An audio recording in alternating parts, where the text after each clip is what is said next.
Good afternoon, everyone. I am Caner Bakır, Professor of Political Science at Koç University in International Relations Department, and I am also the Director of Research Center for Globalization, Peace and Democratic Governance, GLODEM. I am very pleased to host Alper Yağcı. Alper, you're welcome for our seminar series. And today's talk is on exploring the changing employment status of religious individuals under AKP rule. And before leaving the floor to Professor Yağcı, I will offer a very brief introduction of his background. He's an assistant professor at Boğaziçi University's Political Science and International Relations Department. He received his PhD from University of Massachusetts Amherst in 2016 and also worked at Özyeğin University. His research has been published in Journal of European Public Policy, Party Politics, New Political Economy, Electoral Studies, Governance and Opposition, Mediterranean Politics, and Turkish Studies. A very productive researcher and good colleague. So floor is yours, Alper. Thank you, Caner Hocam. It's great to be here. This is actually a busy teaching day for me. I already had 2 classes and I'm going to have another 3-hour session after this one. So I hope I can keep up with the schedule. So it's great to be here. I'm going to be presenting a work, a previous iteration of which I actually presented once to a small community at Koç University.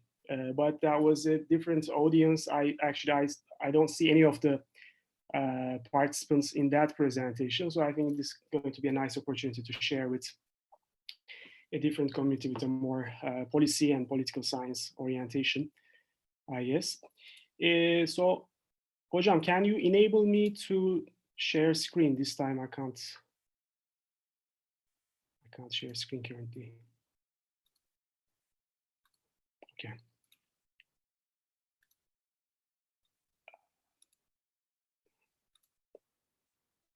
Okay. Can you see my screen, my presentation? Yes, we can see. Thank you. So, changing economic status of pious Sunnis or religious Sunnis under AKP rule.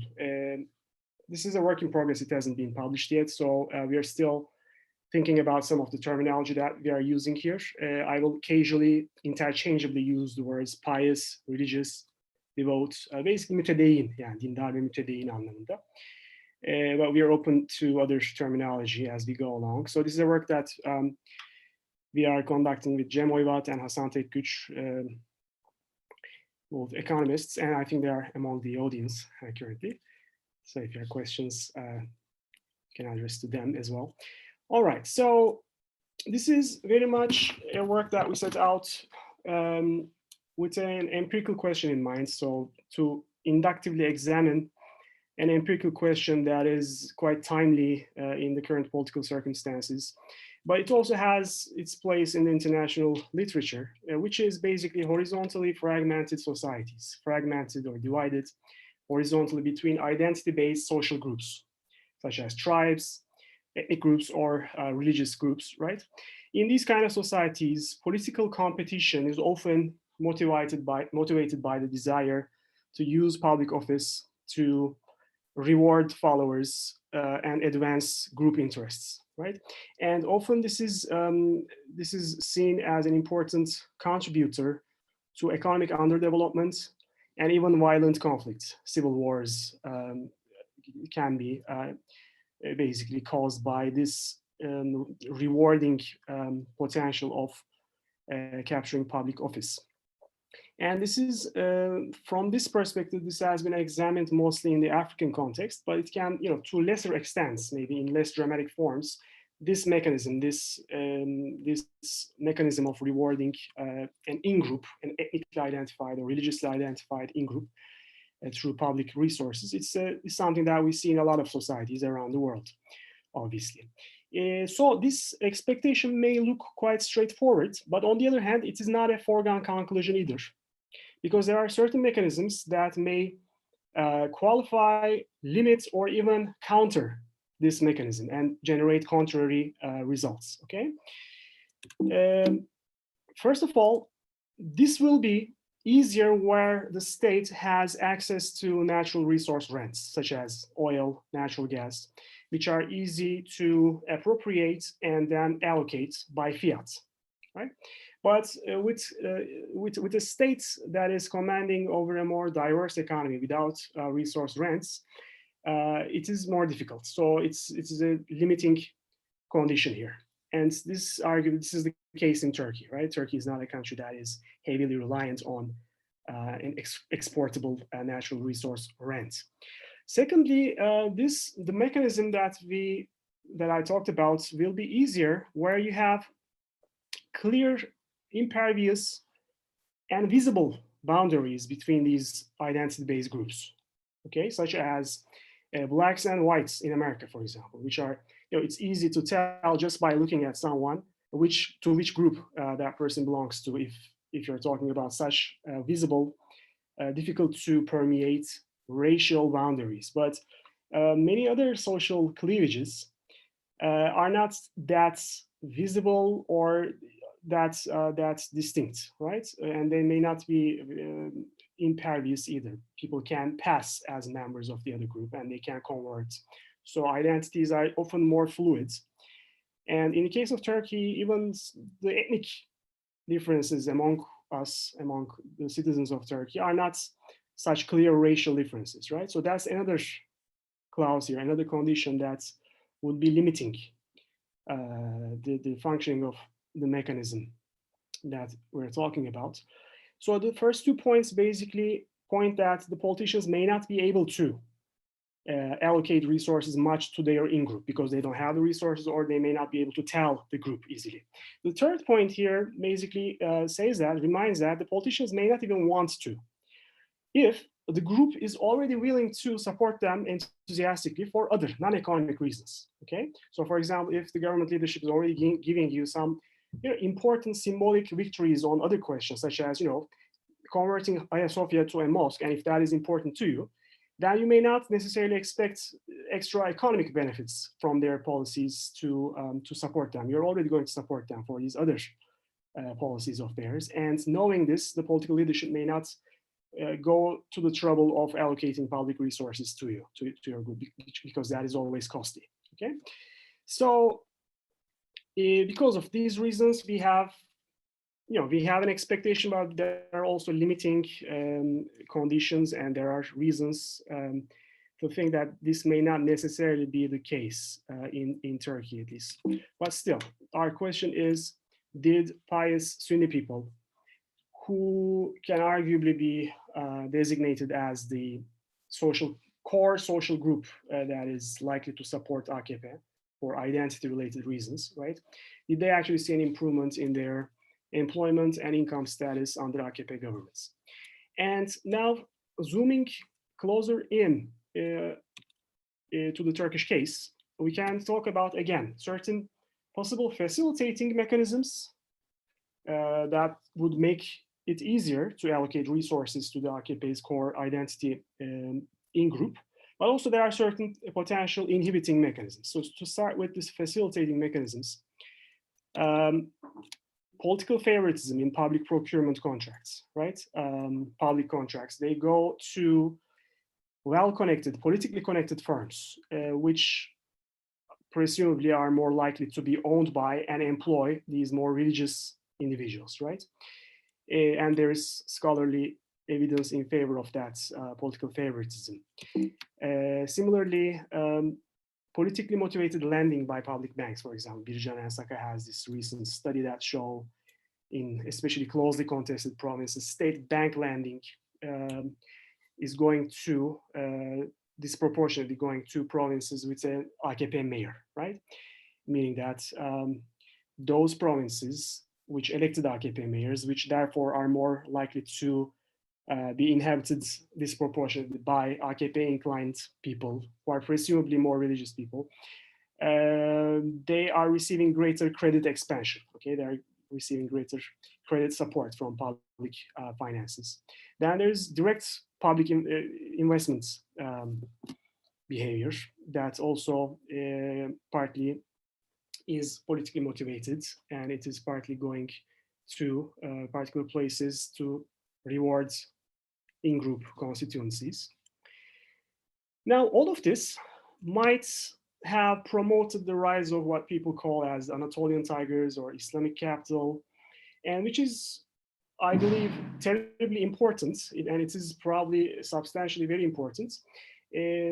Most of this is not something that we are going to be able to detect with our data, because we are working with survey data, individual level survey data, anket verisi, and the surveys are notoriously inadequate in actually reaching to rich people, basically, right? To the top 1% of the income and wealth distribution, because those people live in insulated houses or gated communities, and you can't go there with public surveys. And most of these mechanisms, though, they involve these, macro and top-level wealth transfer mechanisms, right? They go to awarding people who are basically then to be found within this top 1% of the wealth distribution. So we are not going to be directly seeing any effects of these in our data, probably. We don't expect to see it. But still, some of this might be trickling down, as the Americans say, trickling down to the lower and middle classes, right? These government-connected firms, they are not only owned by pro-government and probably religiously conservative people, they are also more likely, presumably, to disproportionately employ religious people, and their consumption spending will be also mostly circulating within networks consisting of those people, etc., etc. So we might expect to see some indirect and limited trickling down traces of these huge wealth transfers, but this is not really probably what we're going to see as the focus of our data. What we're going to see more, we are probably going to see the effects of more direct mechanisms that pertain to the employment prospects of middle and lower classes, especially through public employment. This is something that the government can directly change through discretionary decisions. They can decide to employ certain kind of people in public enterprises and government offices, and not other kind of people. So a great deal of discretionary hiring is possible here. There's also distribution of social assistance, right? Government assistance. From Koç University, Erdem Aytaç finds that even in the relatively more transparent and rule-based social assistance program, the conditional cash transfer program, there is some politically motivated distribution of assistance, and it's basically going to places where AKP is facing competition for an ideologically close candidate, not purely on the basis of poverty, right? And there is also, so all of what I told about is mostly it is involving discretionary decisions on the part of government leadership that involve some kind of discrimination, positively in favor of some people and negatively at the expense of some other people. Now, there might be also more innocent policies, more general economic policies, but which may disproportionately happen to benefit certain groups of people within the society, right? So some of AKP's labor market policies might have benefited these religious Sunni people more. Why?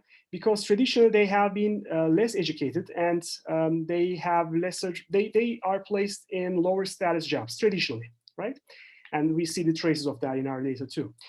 During AKP era, the real minimum wage has increased substantially. Yet all the other wages, they did not that much. So there has been some wage compression, and a lot of people just now earn minimum wages or wages close to the minimum wage. This is actually an indication probably that the education premium is declining. What is the education premium? It is basically how much more you can earn because you are more educated, right? It is the economic return to education for the individual. Now, because education also has expanded under AKP governments, now more people are educated, the education premium is coming down, meaning that people who were previously disadvantaged because they were less educated, now they are probably losing some of that disadvantage because education is no longer such a scarce thing and it is no longer such a rewarding thing, right? It may be a possible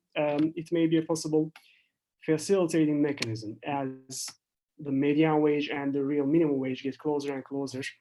Basically, the gap between religious people who tend to earn the minimum wage and more secular people who tend to earn higher wages, it might be also, that gap might be also closing down. There are, on the other hand, possible countering mechanisms. Education premium in Turkey's local conditions, it might be coming down, or there might be certain things that put downward pressure on the education premium, but the wider globalization and technological automation, it is expected to apply upward pressure, okay, worldwide. Technological change is generating upward pressure on what advantage educated people can receive from their higher level of education. We mentioned expansion of education, but most of this expansion is happening on the low quality end of the education menu, right? And many of these pious or religious individuals, they go to lower quality schools, basically imam hatips or general public schools, and that might be limiting the impact of this education expansion in terms of their likelihood of finding jobs or good jobs. Religious females have lower labor participation rates. In the private sector, organized labor has been kind of suppressed in many ways, so that might be limiting the gains of wage earners. And also after the last coup attempts, maybe some religious individuals lost their jobs because they were seen as associated with this FETÖ. So that process might have disproportionately hit the religious individuals and caused a decline in their employment prospects. So all of these are possible mechanisms. We have reasons to think that Sunni religious people have been awarded by AKP governments, but we have also reasons to think that this might have remained quite a limited phenomena. So now we are trying to understand to what extent this actually happens, and we're going to try to put numbers on this. The data that we work with is KONDA. This is a private polling company that has basically generated the only kind of data that would be suitable for this kind of study, because official data from TÜİK, for example, of course, it doesn't have any questions about religiosity or politics, right? It does have good data about employment and income indicators, but nothing about religiosity. KONDA has been conducting monthly cross-sectional surveys on more or less representative samples of Turkey's adult population since 2012. So it generates this huge, really trove of data, thick, frequent, monthly administered. So it's a quite interesting opportunity using this data to connect income and employment with things like religiosity or ethnicity and voting inclinations. And the data itself is not perfectly representative of Turkey, of course, for which reason we implement weighting based on TÜİK's adrese dayalı nüfus kayıt sistemi in a detailed, careful weighting methods. So we obtain a weighted version of this data that is more representative of Turkey. And what are we interested in? We are basically interested in these religious Sunni people, right? Versus the others. Now, again, occasionally I refer to these others as secular people, but that may be a problematic term, and we may discuss, the sociological background of these terms and which ones are more proper, more appropriate here. But basically, we are putting forward the idea that AKP's core identity group is religious Sunni people, and the decision for coding this group is first, if you're a Sunni, or first, if you are not a Sunni, if you are not a Sunni Muslim, so if you are an Alevi Muslim, if you are other kind of Muslim, or if you have another kind of religion or no religion, then you go to the others, which I occasionally refer to as the secular people. Then if you're a Sunni, but not religious, meaning that you answer a question about religiosity with one of these three responses at the lower end of that religiosity scale, again, you are within this other group of secular people. If you are a Sunni and you are religious, in the sense that you are ascribing to these categories, as dindar or sufu, the fourth and fifth higher levels in our ordinal religiosity scale, then you are a religious Sunni. You are a member of this religious Sunni group that I have been talking about, or pious Sunni. And here you see the sizes of these groups respectively. On the left hand, you have the raw data. On the right hand side, you have the weighted population estimate. So KONDA data consists of these surveys that have been conducted since 2012, right? So these are the survey years that we have from 2012 to 2018. And during most of these years, these Sunni religious individuals comprised, about 67% of the society. So they are a majority. And the secular others are about 1/3 of the society. And here is their share, respectively, among AKP voters, again, according to the KONDA's survey data. So about 80% or more of AKP's voters consist of these religious Sunni people. So how did their access to jobs and income change? First of all, the first outcome that we are going to be interested in, the first dependent variable, so to say, is public employment, okay? Whether these Sunni religious people have found greater and greater chance of finding jobs in the public sector, because that's the most direct discretionary way in which the government leadership can really favor those people, right? And in our survey, we have a question about occupations with crude categories. And among these categories, we have this devlet memuru, şef müdür. People who chose this, we are coding them, we are classifying them among our civil servants or publicly employed people, okay? Which mostly refers to actually the real civil servants with secure, job tenure, job security, with emekli sandığı kind of secure and good pension, relatively prestigious, relatively higher income kind of jobs in the public sector. And the numbers we get from our KONDA data are remarkably similar to the actual number of civil servants in Turkey, judging from official administrative data, which is here. And here we have our KONDA data generated number of civil servants in Turkey, okay? So let me also explain to you our estimation strategy. So as I mentioned, we have data from 2012 onwards, right? 2012 to 2018. So how can we say anything about whether AKP has made a difference in time in a certain kind of people's employment or income status, because we don't have actual data that go to the pre-AKP periods, right? But what we have is the age of the respondents to our surveys. So we know of their age, which means that we know of their birth year. So we are basically exploiting the information about their birth year to arrive at the following consideration: whether the person in question, whether the individual in question entered working age, came of working age and entered the job markets when AKP was in power or not. Okay, so survey participants that were born after 1981 were 23 years old, 22, 23 years old when AKP came to power. And they basically faced the job market. They first tried to make their entry to the job market with AKP governments in office, right? So they very likely entered the labor market during AKP era. All the pre-1981 birth year cohorts, they entered the job market before, okay? So we basically try to exploit the differences between these two major cohort groups. And that gives us with a rough estimate of the differences in differences, basically, as we methodologically would call. It will, I think, become clearer as I start sharing the results. Now here, let me share you with our most basic results. Here, what you are looking at is raw descriptive data about public sector employment by birth year of the survey responded, meaning that,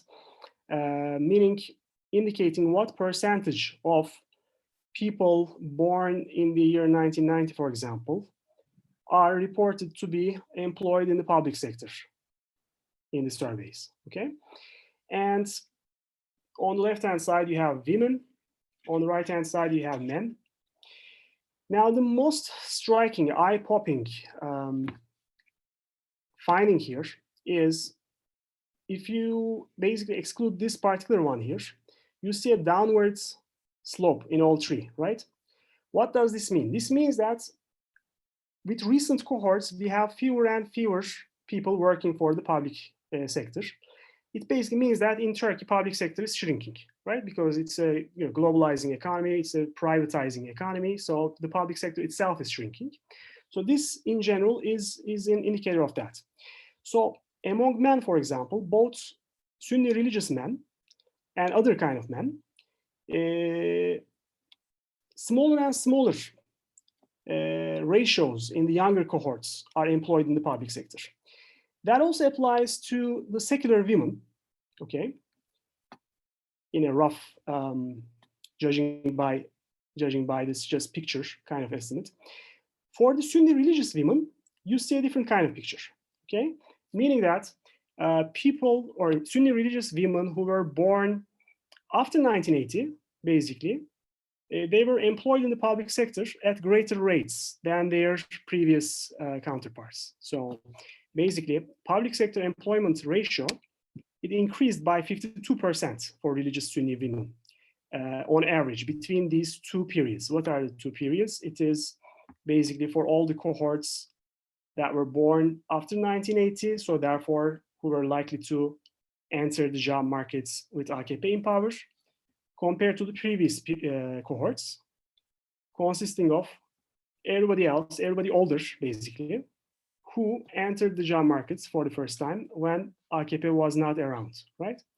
So newer generations, newer cohorts of Sunni religious women have a much increased likelihood of being employed as civil servants, even though the number and the overall ratio of civil servants in Turkey has been declining as a result of the overall shrinkage of Turkey's public sector, okay? So 52% increase for religious Sunni women, while you have only 9% increase for other secular women. And then you see a decline for both kind of men, but that decline is greater for secular men. So basically, in a shrinking public sector, it is the Sunni religious women who are increasing their numbers in an absolute sense, and very dramatically in a relative sense, against everybody else, basically, against both secular women and men of all kinds.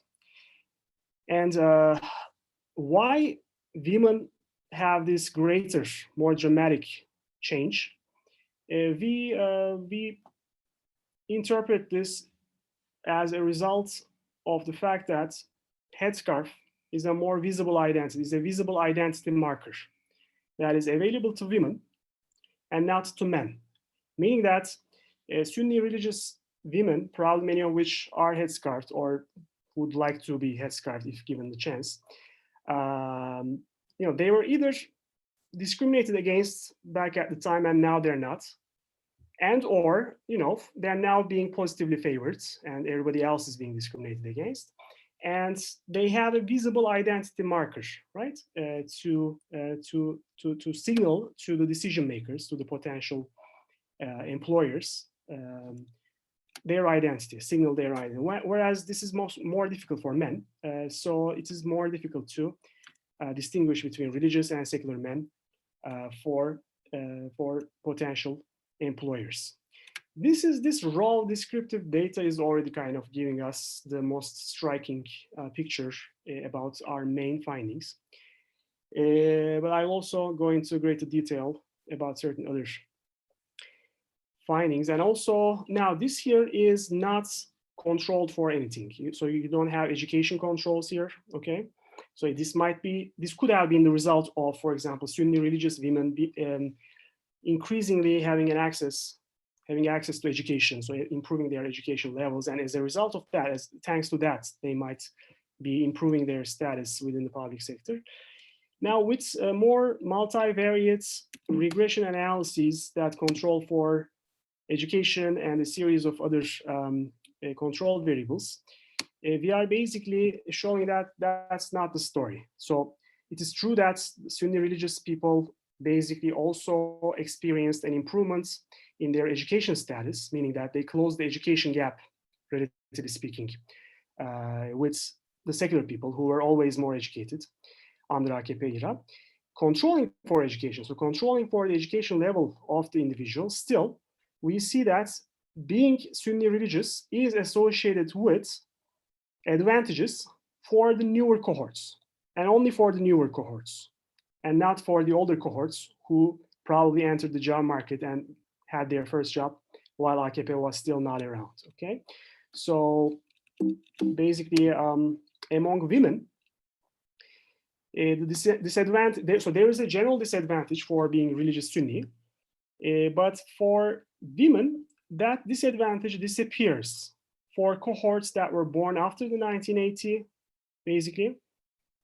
And it turns into an absolute advantage for cohorts who were born in the 1990s, who came of age and entered the job market after 2013, when the headscarf ban in public office was lifted, okay?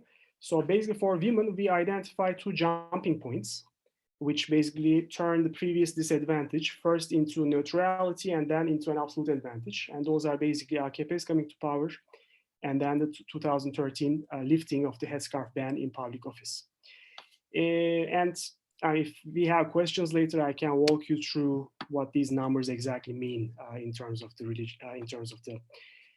regression method here. But for brevity purposes, I'm going to just go through the findings themselves. So for women, we have these double jump, first with early AKP period, then around 2013 associated with the lifting of the headscarf ban. And for men, interestingly, controlling for education, being Sunni religious was never really a disadvantage to begin with, it turns out. Not even for the older cohorts, who entered the job markets without AKP around. Controlling for education, meaning that given two individuals with similar levels of education, both university graduates, for example, then the religious Sunni person was not less likely to be employed in the public sector to begin with, even before AKP. And then their situation actually further improves, right? Their situation actually further improves with AKP in office. More technically speaking, there are greater advantages associated with being Sunni religious for the newer cohorts, cohorts that we presume to have entered the job market after AKP came to power. Here we see the magnitudes of these effects. So this is a visualization of the effect sizes by groups. Basically, this is showing us that pre-1981 cohorts, so people who were born prior to 1981, women, if they were religious Sunni, they were at a disadvantage in terms of their likelihood of being employed in the public sector by almost 40%. Then this disadvantage almost disappears for the next cohort, and it turns into a dramatic advantage for the newest more recent cohorts who entered the job market after the lifting of the headscarf ban. For men, they already started with a slight advantage, and that advantage grew even bigger. Actually, here are the numbers. The latest cohorts, the most recent, youngest cohorts of Sunni religious women are almost 77% more likely to be employed as civil servants than other secular women born in their cohorts. Okay, that's the most striking finding. Now, that was all about public sector employment, civil servants. We also are looking at what we call as high-profile private sector employment. This is basically, again, good quality and relatively secure white-collar jobs in the private sector, consisting of these three categories in our survey. You are white-collar or manager in the private sector, you are a merchant, industrialist, business person, or you are a liberal professional, basically. You have a liberal profession. Those three categories, we combine them to create this high-profile private sector employment. And we conduct the same analysis strategy and methods to this outcome. In this case, what we see is for older cohorts, again, just like in public employment, being Sunni religious is associated with disadvantage for both women and men. So this is the case for older cohorts, right? They begin with this disadvantage in the sense that they were less likely to have these jobs, maybe as a result of discrimination, maybe for their unwillingness, whatever. This was the empirical situation. For men, this disadvantage is reversed for the post-1990 birth year cohort, and Sunni religious men are actually now at an advantage. They are more likely to find good quality white-collar middle-class jobs in the private sector compared to secular others. But interestingly, for women, there is no such improvement. The disadvantage actually it seems to be deepening. So the huge advantages that Sunni religious women basically achieved in the public sector, it is not mirrored here for high-profile private sector jobs. If we trust our data, actually, that's it seems to be the opposite. Actually, their disadvantage seems to be deepening. We may discuss the possible reasons for this, but we speculate that this is partly as a result of the pull effect of the desirability and attractiveness of the public sector, which is now so welcoming towards Sunni religious women, and there is a limited supply of Sunni religious women who are willing to work anyways. So seeing that the public sector jobs are now so welcoming, maybe they are increasingly being pulled to that direction, which is now leaving fewer Sunni religious females to work in these kind of white-collar jobs, and or maybe now that the labor force participation, the willingness to work, is increasing among secular women so much, and those women, secular women, seeing that the public sector is not welcoming them, they are very much increasingly flocking to the private sector, the secular women, which creates a crowding out effect, maybe, for the religious Sunni women, right? So in any case, what we observe is that the Sunni religious women and secular women, they seem to be sorting themselves out to public sector and private sector, respectively, okay? Within a context of overall increase in female labor force participation in Turkey, okay? So now all women of all kinds, are now more willing to work, but the religious Sunni ones disproportionately go to the public sector, yet the other ones go to the private sector. Here we see the results for the private sector jobs visualized in terms of these effect magnitudes. As you can see, the men, Sunni religious men, Sunni religious cohorts of men in comparison to the secular others, they turned a previous disadvantage to an advantage. No such thing for women yet, for private high status jobs, right? Now, we also combine the public sector jobs that we saw in the beginning and the private high status jobs that we just see now to generate a combined category of high status jobs overall. So basically jobs that have a relatively good income, good prestige, and job security, whether in the public sector or private. So combining all of that, you have this high status jobs variable as an outcome. Here what we see is men, again, are at an absolute advantage. Sunni religious men, compared to other secular other men, they are at an absolute advantage. They are more likely to have, the younger cohorts of Sunni religious men have a greater likelihood of being employed either as civil servants or relatively higher status white-collar people in the private sector.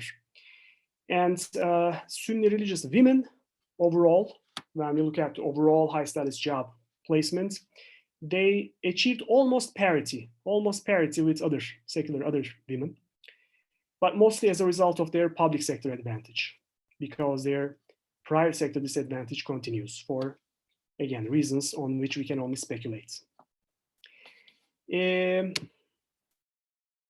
If you're interested, we also have total employment, so including also lower status jobs as workers, farmers, whatever.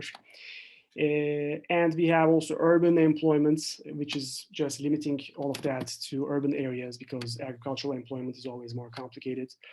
We basically get similar results. So secular religious men are now more likely to be employed in any kind of job compared to secular other men in the recent cohorts. Okay, so for younger people, you are at an advantage. You are more likely to get a job if you are a Sunni religious individual, or if you act like one, and if you can signal this to any potential employers or business partners. Okay, now for Sunni religious women, there's still kind of a smaller likelihood of being employed, but it's remarkably small for the most recent cohorts. So most recent cohorts of religious women are almost as likely to be employed as other secular women. Or at least the gap in between is kind of small, and it's getting smaller by with time for the newer cohorts. Lastly, I shared a lot of material, and maybe I talked more than necessary, but lastly, what about income? So we talked about job placement, what about income? Now for income, I should mention a caveat, and at least, in the beginning, I actually kind of hinted at this. It is extremely difficult to produce really good quality, granular, detailed estimates of income through survey data, right? And especially through this kind of public opinion surveys, because people are not comfortable with disclosing their incomes. They're not very accurate in reporting their incomes when you ask them. A lot of women, they don't work, and when you ask them about their household income, they may not know well, they may not come up with a good estimate. So it is notoriously difficult to arrive at good, granular, detailed estimates of income, household income, through these kind of surveys. So we already expect to see more hazy, more fuzzy associations with our income data as opposed to employment data. And again, as I mentioned in the beginning, we are not actually probably able to access the actual top 1% of the society with our surveys, right? Because they are not talking to the surveyors. They are not talking to anybody. They are basically behind their walls in their mansions or whatever. But still, with whatever income spread, whatever income distribution that we can capture with our survey, we are taking the top 1% of that, okay, as an indicator of a high status, high class kind of position. And we're also looking at top 5%, top 10%, top 20% as alternative measurements. The relatively most striking findings come again from the top 1%. So in pre-1981 cohorts, so cohorts of people who responded to our surveys, who were born before 1981, so who therefore likely came of age and entered working age before AKP was in power, okay? Those people are less likely to be in top income groups, for example, in the top 1% of our income distribution in our data. Yet, for cohorts born after 1989, especially, in the 1990s, that disadvantage almost disappears for top 1%. So it is no longer, judging from this limited and fuzzy data, it is no longer justifiable to say that, religious people are unlikely to be rich people. They're just as likely to be, almost just as likely to be among the top 1% of the income distribution, at least for the newer cohorts, okay? For the newer cohorts, that gap, that disadvantage or that lesser likelihood actually disappeared almost completely for the top 1%. Now you look at 5% and 10% groups, again, you see similar but smaller improvements. In summary, so I already talked for 45 minutes. I think I overstayed my welcome. Apologies, but important subject, I would argue. So in summary, for older cohorts, being Sunni religious is associated with lower levels of education as well as lower likelihood of being employed and lower income, okay? For older cohorts, so that's stereotype, or that's narrative, that social and political narrative that has popularity, it has also truth, right? For older cohorts, definitely. But for newer cohorts who likely entered the labor market under AKP, this changed. For public jobs, which are in Turkish standards, these are good jobs with job security, relatively high income. It is the route to middle class and upper middle class status for a lot of people in the country still, right? So for public jobs, for jobs as civil servants, being Sunni religious actually turned into a major advantage for women. So rather than being a disadvantage, they're actually in an absolute advantage, and dramatically so, especially after 2013. And there's also a similar story, but less dramatically for men also, for Sunni religious men also. For private high status jobs, there is an advantage for men.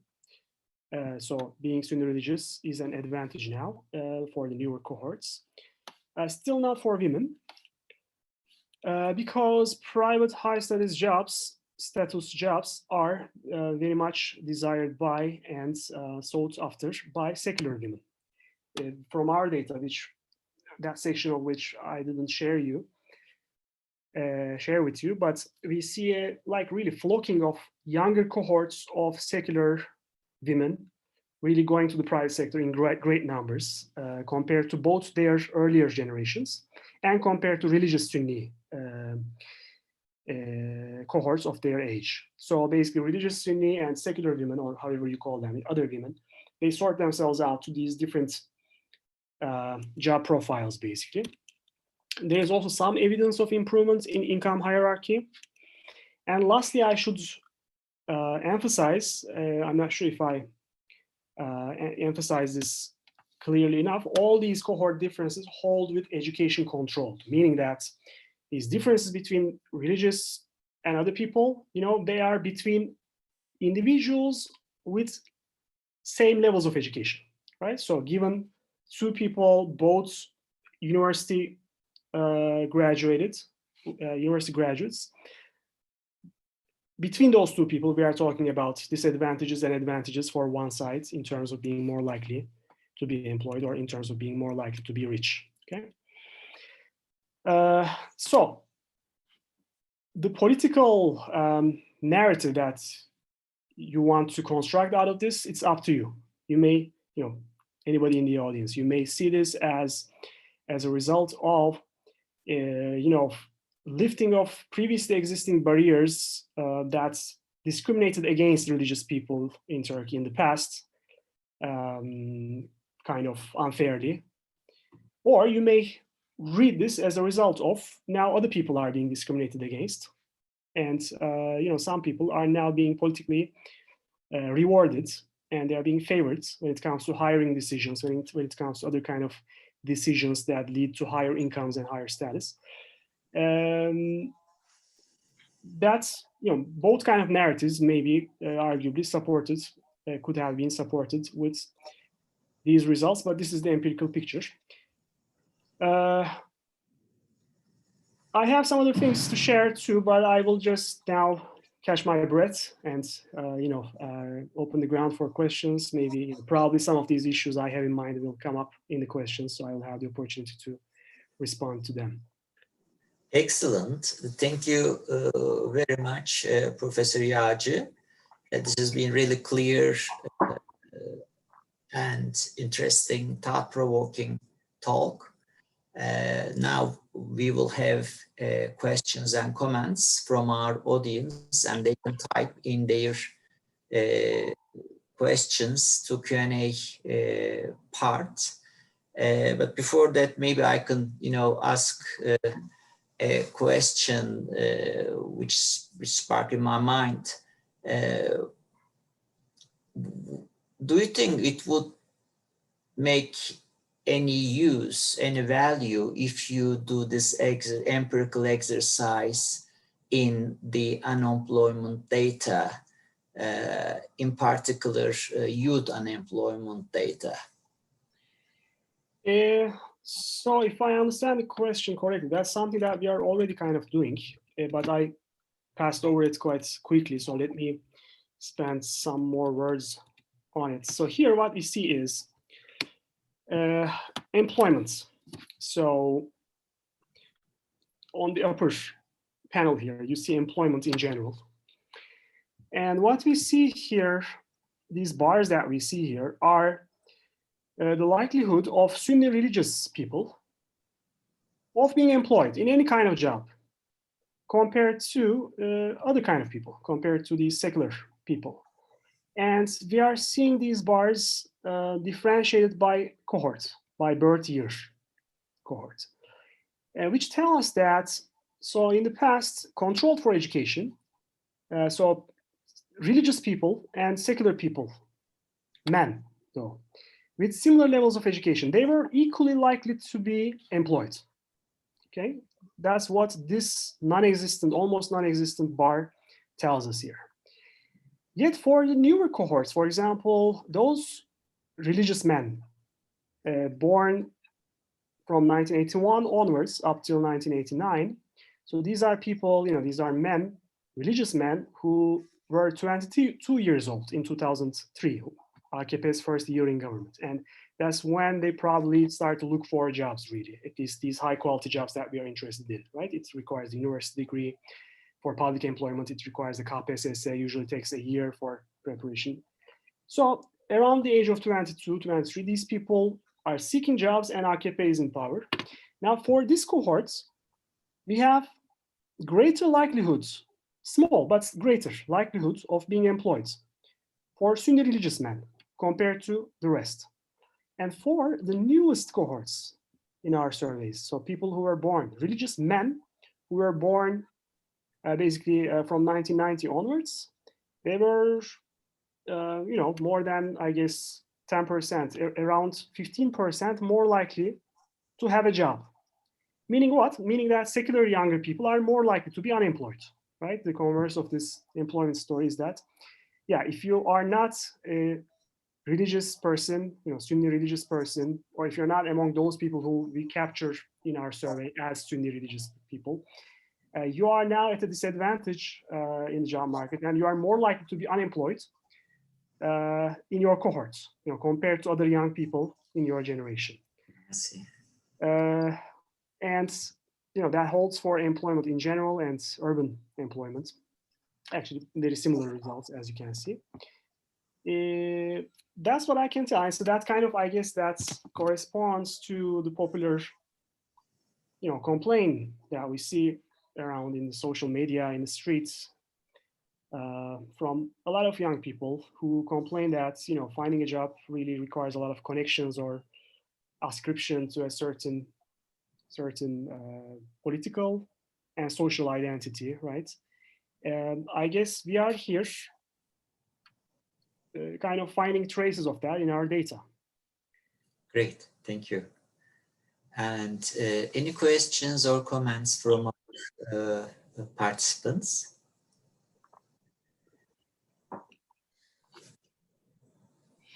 Yes, you can type in. This has been really, interesting, and I'm sure you will have further follow-up research on this topic. It's very, fertile, apparently. And if you don't have any questions, then, I can again conclude with my thanks. Actually, let me, if we still have time, maybe a few more minutes, I can take this opportunity to share a bit more. Of course, of course. Now that I have the audience as a captive audience, actually something that I want to already share in the presentation, because it's an important, I think, qualification. Now, we talk mostly about these religious Sunni people who I described in the beginning as comprising a majority of the society, right? They are about 2/3 at least of the society. So, which is true. And we are seeing that these people now are gaining greater advantages. But also, we also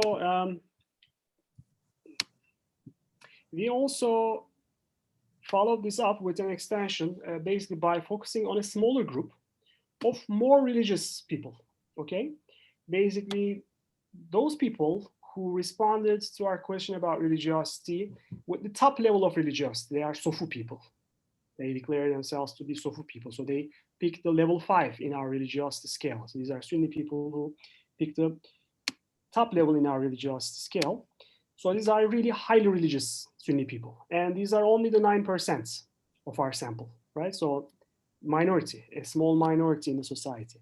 And actually, when we replicate all our analyses with this group instead of that Sunni religious group, with this group versus everybody else, okay, we are obtaining even much more dramatic, more greater advantages that they experienced under AKP.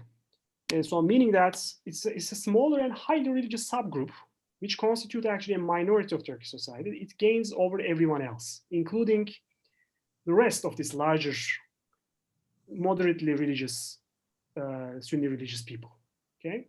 So, I mean, if you kind of focus on this part of the findings, it kind of maybe changes the political implication or the, I don't know how to call it, but the spirit of these findings maybe. So, but both are true. Yeah, descriptively speaking, both are correct findings. So you have the majority of the society gaining at the expense, fairly or unfairly, but at the expense of a minority. But yet within this group that is gaining, actually it is mostly a minority group, which is at the extreme end of the religiosity scale, that is gaining disproportionately and quite dramatically disproportionately compared to everybody else, basically. Not only compared to the secular people, but also compared to the majority of the religious secular people. Sorry, majority of the religious Sunni people, sorry. I see. Thank you. Thank you for that, Alper. And also we have a comment from Hasan, Tekgüç, one of the co-authors of the paper. KONDA Barometre starts from 2009. We were able to use data 2012 onwards because of some missing variables in 2911 surveys. So that's also a note for our participants and panel and our panelists. Okay, that's our audience. So thank you for this really interesting and important research, Alper, and looking forward to further papers in this area with you and your co-authors. It's been wonderful. Thank you. I thank you for having me here. It was a great pleasure and opportunity. Thank you. Yes, and we will continue our GLODEM events in the future as well over the next couple of weeks. So please follow our Twitter account, webpage, and if you have not yet subscribed to our email list, please do so. GLODEM at KUEDUTR. So thank you. And then bye-bye to everyone. Bye bye. Hoşça kalın. Bye-bye.